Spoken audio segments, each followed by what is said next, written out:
وێنەیە داویە کۆنگرەیە ڕیاض یا تایبەت بە ئۆپۆزیسیۆنە سووریای زەلال بوو. بەشداریکردنە ئالیێن لەشکری نووترین بوویەرە نەڤەخواندنە یەکینیان پاراستنە گەل و پارتیایەکتیا دیموقرات پێدا جهێ پرسیارەیە.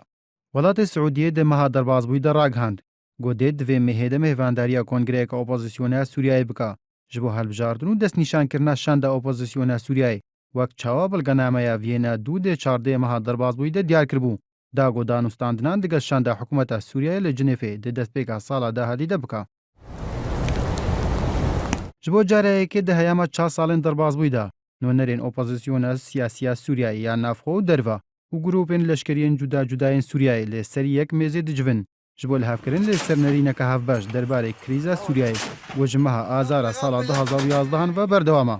Li gorî zanyariyan di Kongreya Riyazê de ya got ji heştê vê mê heya dihê mehê birêve diçe. 85 kesên siyasiyên opozîsyona Sûriyayê û çalakvanên medenî 13 nûnerên grûpên çekdar hazir dibin.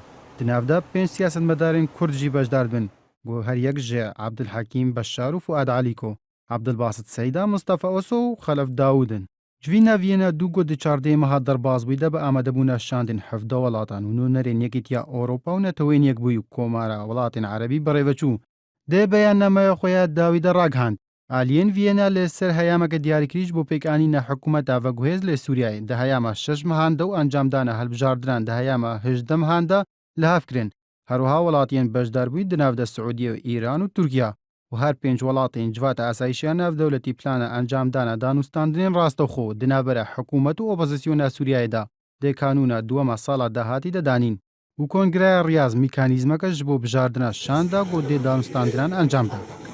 السؤال هل لدى القيادة السورية Aliyên diyar gone hatîne vexwandin ji bo Kongreya Riyaz Partiya Yekîtiya Dîmokrat PYD yekîniyên parastina gel YPG û Hêzên Sûriya Dîmokratin her çende PYD beşeke ji heyeta tensîq lê endamên heyeta tensîq hatine vexwandin lê PYD nehate vexwandin. Di vê derbarê de Salih Muslim hev serokê PYD ji malpera Erebî 21 ra ragihand. Guheyan her dawetname ji bo wan nehatiye şandin û eger hat şandin dê biryarê li ser bidin. Ji aliyê xwe jî desteya birêvebirina her sê kantonên Rojavayê Kurdistanê di beyannameyekê de ragihand got dawetname ji bo nûnerên îdariya Xweser nehate şandin û ew babendî biryarên Kongreya Riyaz nabin. İbrahîm Adem, ên Artî.